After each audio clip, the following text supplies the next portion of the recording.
Hello and welcome back again. Indian poets की Trinity में हम सब ने कल किया था कमला दास। सविता क्लासेस 1992 आप इस चैनल से जुड़े हुए हैं। जय श्री श्याम। इसी में आज मैं आपको करवाने जा रही हूँ ट्रिनिटी से सेकंड पोएट नसीम एजिकिल। ठीक है। Literature, English literature UGC net या टीजीटी पीजीटी एग्जाम के लिए हमें फॉलो करें।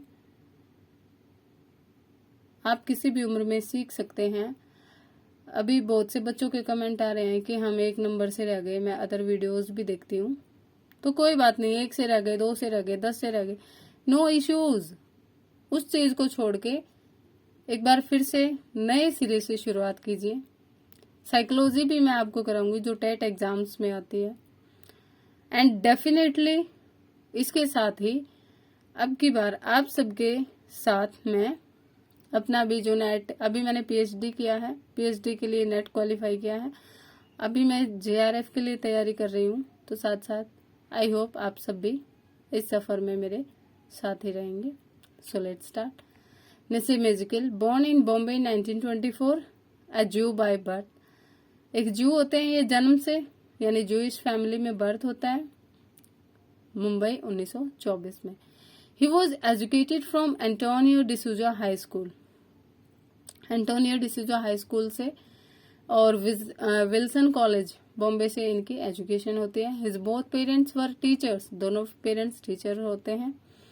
Known as father of Indian post independence English verse, इन्हें फादर कहा जाता है भारतीय स्वतंत्रता के बाद के जो इंग्लिश वर्स के फादर। His poems were published in London magazine, London magazine में इनके वर्क पब्लिश होते हैं, एनकाउंटर में, इलस्ट्रेटेड वीकली ऑफ इंडिया और स्पेक्टेटर में। He belong to Marathi speaking Jewish community, वो मुंबई से जूइश कम्युनिटी से बिलोंग करते हैं जो कि मराठी स्पीकिंग है, और उन्हें बेने इजराइल के नाम से जाना जाता है इस कम्युनिटी को। इनका इंग्लैंड स्टे होता है 1948 से 1952। 1952 में ये वापस इंडिया आ जाता है। 1925 में डेजी जैकब से इनकी शादी होती है। जब इंडिया वापस आते हैं तो he worked as a professor of department of English in Mithi Bai college of arts. Mithi Bai college of arts Bombay में ये इंडिया वापस आने के बाद इंग्लिश प्रोफेसर के तौर पे काम करते हैं। He was reader in American literature in Bombay university, वो एक रीडर रह चुके होते हैं बॉम्बे यूनिवर्सिटी में अमेरिकन लिटरेचर के। 1964 में he was a visiting professor of poetry, Leeds university में वो एक विजिटिंग प्रोफेसर के तौर पे काम करते हैं। He had been the editor of many journals, कई सारे जर्नल्स को इन्होंने एडिट किया होता है, जैसे the quest, illustrative weekly in India, the Indian PEN and poetry. He was a member of general council of Lalit Kala academy and साहित्य कला अकेदमी, वो इनके मेंबर होते हैं जनरल काउंसिल के।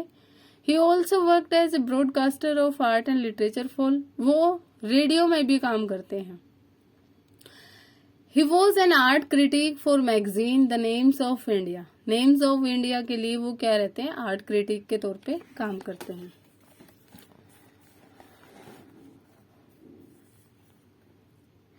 He got Sahitya academy award in 1903 for Latter Day Psalms, latter day psalms के लिए इन्हें 1903 में साहित्य अकेडमी अवार्ड मिलता है। 1988 में इन्हें पद्मश्री मिलता है। फिलोसफी, पॉवर्टी एंड पोएट्री, इनके बारे में ऐसा कहा जाता है कि इनका रूम इंग्लैंड में किन्होंने शेयर किया था, फिलोसफी, पॉवर्टी एंड पोएट्री, यानी ये चीजें इंग्लैंड स्टे में इनके साथ थी।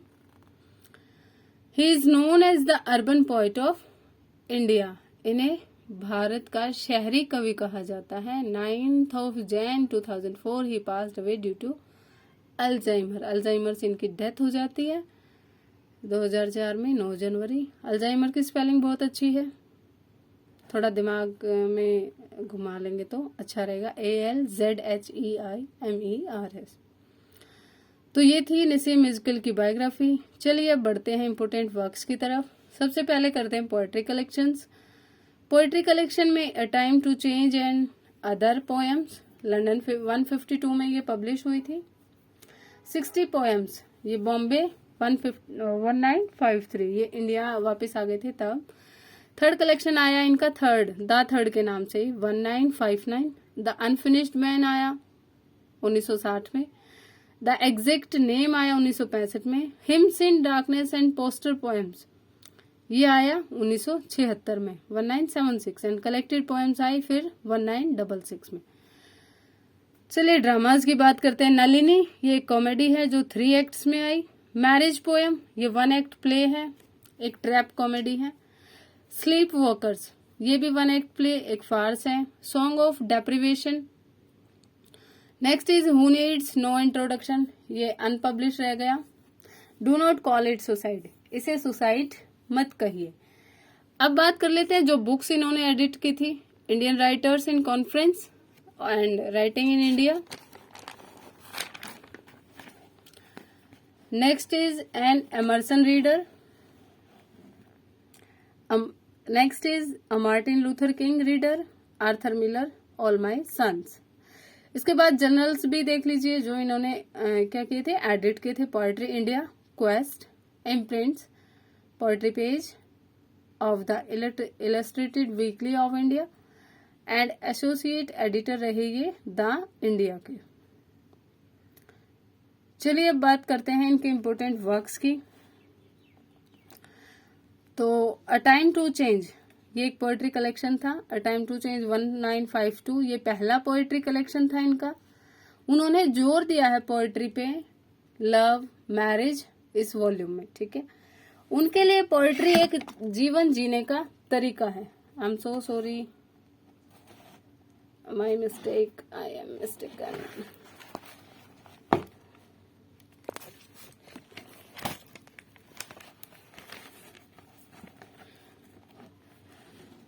आई डोंट नो ये अब कैसे होगा। ठीक हो जाए।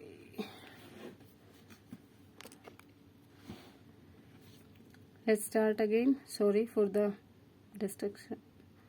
डिस्टर्बेंस। उनके लिए पोएट्री मैंने बताया आपको, पोएट्री एक जीवन जीने का तरीका है, एक कंटिन्यूअस फ्लो है। वो डिफरेंशिएट करते हैं पोएम और पोएट्री में, ये कहते हुए कि एक पोएम जो है वो एक एपिसोड होता है जो कि 1 या 2 घंटे में पूरा हो जाता है, but a poetry is something more. लेकिन जो पोएट्री है वो इससे थोड़ी ज्यादा होती है। The poet reveals the quarrels of married life openly, वो खुल के मैरिड लाइफ के जो लड़ाई झगड़े होते हैं उनको दिखाते हैं। He is better called a poet of city life, अभी अर्बन पोएट कहा था ना, इन्हें शहरी लाइफ का पोएट कहा जाता है। इस कलेक्शन में कुछ इम्पोर्टेंट पोएम्स रही, आई थिंक राइटिंग आपको ठीक समझ आ जाएगी। To a certain lady, a time to change, the double horror, on meeting a pedant, something to pursue, on an African mask and the good revealed. Next इसमें poem है जो इसी collection की हैं, वो रही हैं, let's start. Communication, poetry, history and commitment. और हिस्ट्री एंड कमिटमेंट का जो अनदर टाइटल है वो क्या है, टुडे आई एम बिट्रेड, आज मुझे धोखा मिला।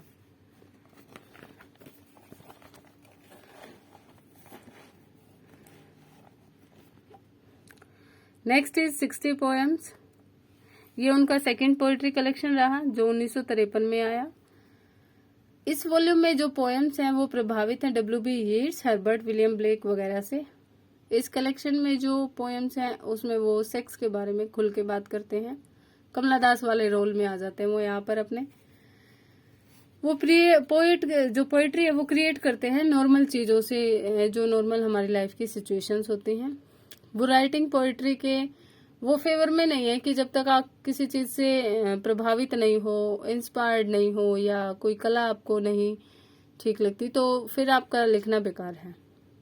His concern for humanity also reflect, वो मानव के लिए, मानवीयता के लिए है ना, इंसानियत के लिए भी थोड़ा चिंतित। I want a human balance humanly, मैं मानवीय चेतना में थोड़ा सा संतुलन चाहता हूँ।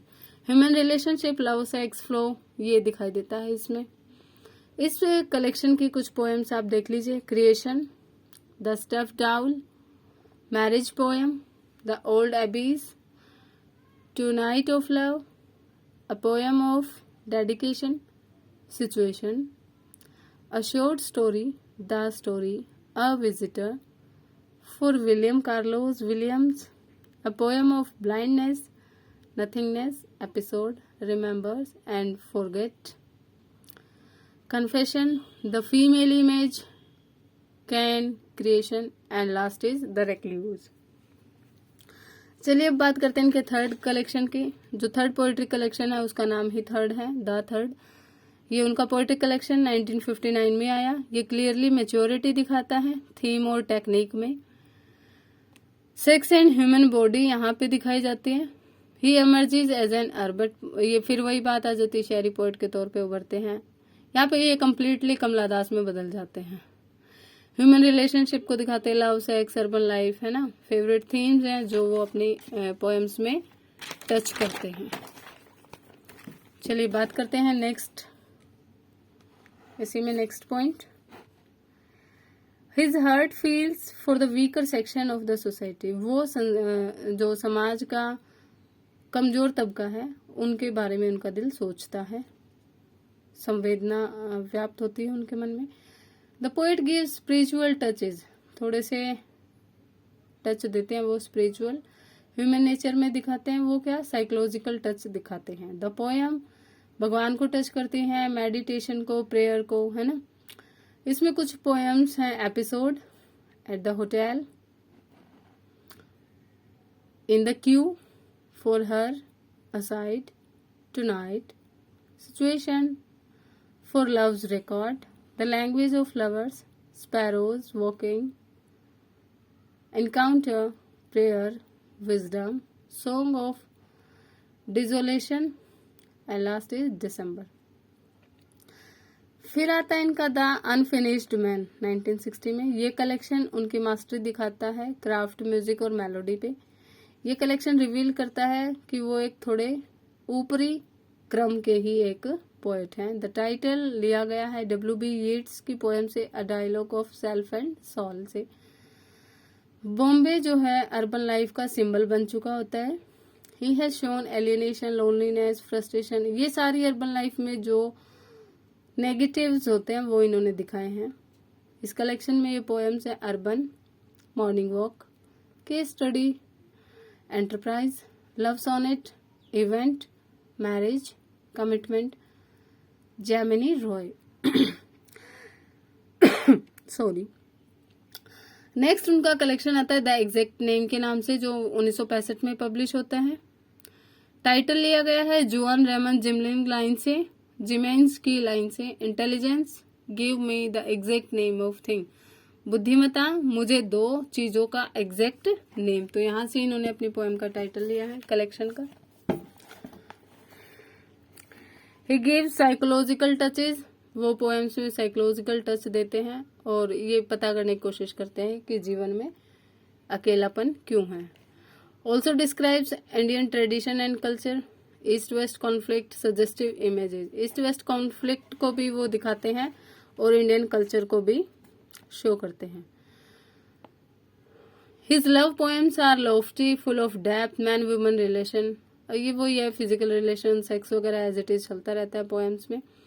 पोएट्री उनके लिए वेटिंग का प्रोसेस है। The best poet wait for words, जो सर्वश्रेष्ठ कवि होते हैं वो क्या, शब्दों का इंतजार करते हैं, है ना।